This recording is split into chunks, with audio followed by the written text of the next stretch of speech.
ওনারা কোনো স্টেটমেন্ট নাই, কোনো বক্তব্য নাই, ওনাদের কোনো উদ্যোগ নেই। সরকারকে আমরা বলবো, আপনি যদি সত্যিকারে সরকারের যারা অনেক এমপি আছে তারা মাদক ব্যবসার সাথে জড়িত, তারা ইয়াবা ব্যবসার সাথে জড়িত। সালাউদ্দিনকে হলো জবাবদিহিতার আওতায় আনতে হবে। উনি হলো নার্কোটিক্সের সাথে জড়িত আছে। কালকে রাত্রে থেকে আমাদের ডিস্টার্ব করতেছে তারা, স্বরাষ্ট্র মন্ত্রণালয় থেকে।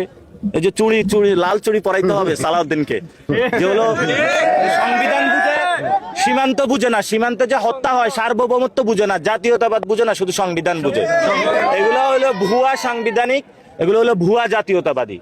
কসবা উপজেলায় এখানে আমরা এসেছি, একজন কলেজ ছাত্রকে রাতের বেলা ভারতীয় খুনি বাহিনী ধরে নিয়ে হত্যা করেছে। স্বরাষ্ট্রমন্ত্রী এবং পররাষ্ট্রমন্ত্রী ওই দুজনে হলো, ওনাদেরকে চুরি পরিয়ে রাখা দরকার। ওনারা কোনো স্টেটমেন্ট নাই, কোনো বক্তব্য নাই, ওনাদের কোনো উদ্যোগ নেই। সরকারকে আমরা বলবো, আপনি যদি সত্যিকারে জাতীয়তাবাদী হয়ে থাকেন তাহলে আপনি সীমান্ত রক্ষা আপনার প্রধান কর্তব্য।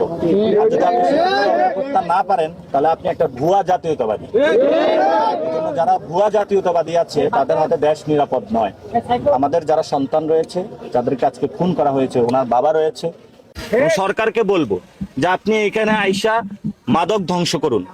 ভারতের যে ফ্যাক্টরিগুলো রয়েছে সীমান্তে, তারা প্রচুর মাদকের ফ্যাক্টরি স্থাপন করেছে এবং এগুলোতে অনেক পার্লামেন্টারিয়ান মেম্বারও এই ব্যবসার সাথে জড়িত।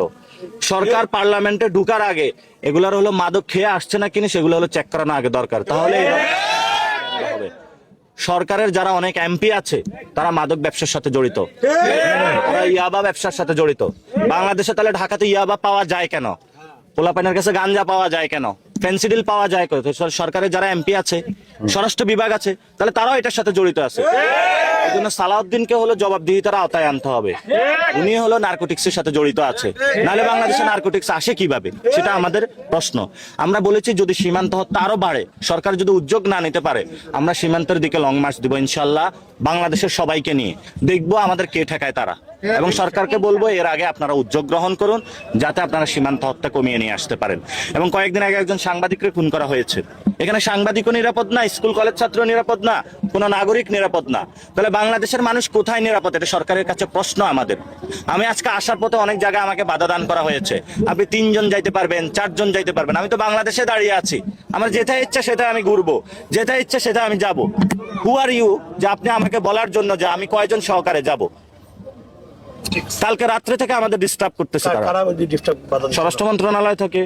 এই যে চুড়ি চুড়ি লাল চুড়ি পরাইতে হবে সালাউদ্দিনকে, যে হলো সংবিধান বুঝে, সীমান্ত বুঝে না, সীমান্তে যে হত্যা হয় সার্বভৌমত্ব বুঝে না, জাতীয়তাবাদ বুঝে না, শুধু সংবিধান বুঝে। এগুলো হলো ভুয়া সাংবিধানিক, এগুলো হলো ভুয়া জাতীয়তাবাদী।